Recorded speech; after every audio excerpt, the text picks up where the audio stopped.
नमस्कार, मैं रोहित कुमार, आप न्यूज़ फॉर नेशन देख रहे हैं। खबर है बिहार से, जहां पर क्राइम अनकंट्रोल हो चुका है। नीतीश कुमार पर लगातार सवाल खड़े किए जा रहे हैं। पूछा जा रहा है कि आखिर नीतीश का सुशासन कहां चला गया। इसे जंगल राज नहीं तो और कौन सा राज कहेंगे। ये तेजस्वी यादव के साथ साथ पूरा विपक्ष और अब तो सत्ता में शामिल बीजेपी भी ये सवाल खड़े कर रही है।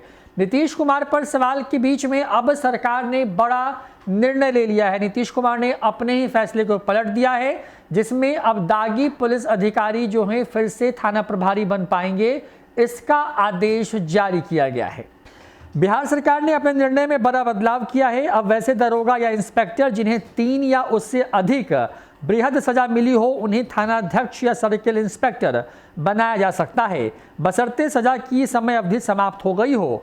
अब इस संबंध में गृह विभाग ने आदेश जारी कर दिया है। आदेश में कहा गया है कि सजा का कुप्रभाव समाप्त होने के बाद उन्हें थानाध्यक्ष अथवा अंचल पुलिस निरीक्षक के पद पर पदस्थापन हेतु योग्य माना जाएगा, बशर्ते इस कंडिका की अन्य अर्हता उन पर लागू ना हो।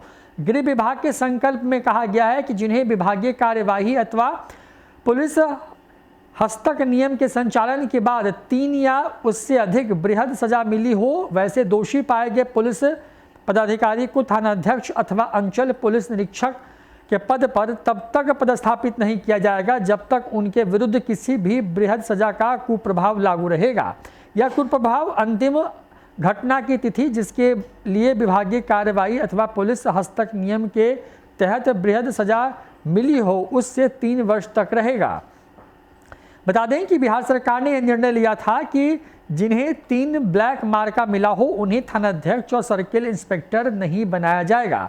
मुख्यमंत्री नीतीश कुमार के आदेश पर 24 जून 2019 को आदेश जारी किया गया था। इसके बाद हजारों दारोगा और इंस्पेक्टर दागी हो गए थे, लेकिन अब उसमें बदलाव किया गया है। सरकार के इस निर्णय से हजारों दारोगा और इंस्पेक्टर को फायदा होगा और वो अब थानाध्यक्ष और सर्किल इंस्पेक्टर बन सकेंगे। तो खबर बिहार से, जहां सीएम नीतीश कुमार ने साल 2019 के अपने उस निर्णय को पलट दिया है, जो उस निर्णय में कहा गया था कि किसी भी दारोगा या सर्किल इंस्पेक्टर की जो योग्यता रखने वाले लोग हैं, अगर उनके ऊपर में 3 ब्लैक मार्का यानी कि उनके कामकाज में 3 इस तरह के गंभीर आरोप लगे हैं, तो वो थानाध्यक्ष नहीं बन सकते हैं, सर्किल इंस्पेक्टर नहीं बन सकते हैं।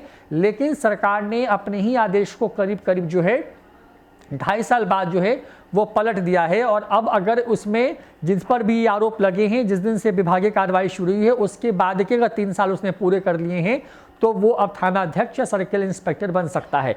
जब बिहार में शराबबंदी को लेकर के कानून बना और जब बिहार में पूर्ण शराबबंदी लागू की गई, उसके बाद कई थाना जो अध्यक्ष थे, जो सर्किल इंस्पेक्टर थे, उनके ऊपर ये आरोप लगता रहा कि उनकी मिलीभगत से शराब की बड़ी खेप जो है वो खपाई जा रही है। इन तमाम चीज़ों के बाद ही नीतीश कुमार एक्शन में आए थे।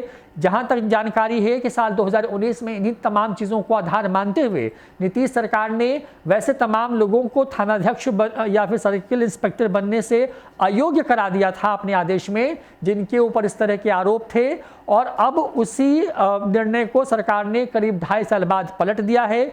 अब अगर किसी के ऊपर इस तरीके के 3 ब्लैक मार्का हैं, यानी कि अंतिम जो ब्लैक मार्का अगर मान लीजिए किसी व्यक्ति के ऊपर पुलिस दारोगा या जो सर्किल इंस्पेक्टर रैंक के जो पुलिस अधिकारी हैं, अगर उनके ऊपर इस तरह के आरोप रहे होंगे, तो अगर उसने 3 साल की अवधि पूरी कर ली है, जो कि सजा की अवधि है, तब वो दोबारा से अब योग्य हो जाएंगे। ऐसे में बिहार के हजारों जो इस तरह के जो दारोगा हैं या फिर जो सर्किल इंस्पेक्टर बनने में जो योग्य पुलिस अधिकारी हैं, उनको मौका मिल पाएगा। फिलहाल इतना ही। देखते रहिए न्यूज़ फॉर नेशन। नमस्कार।